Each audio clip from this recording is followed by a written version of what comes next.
Installing CONFAST hurricane anchors. The kit comes with 25 anchors, 25 wing nuts, 25 plastic caps, and 1 setting tool. Be sure to wear any ANSI recommended protective equipment such as safety glasses and gloves. Also refer to your company's safety policies and guidelines.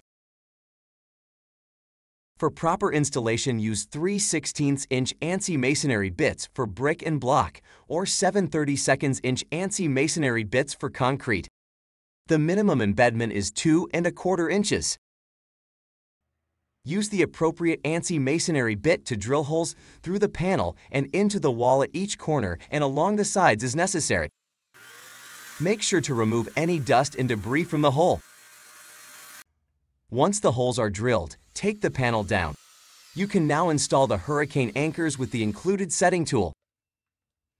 Make sure the anchors are installed securely around the window frame. Attach the panel so that the anchors are holding it in place.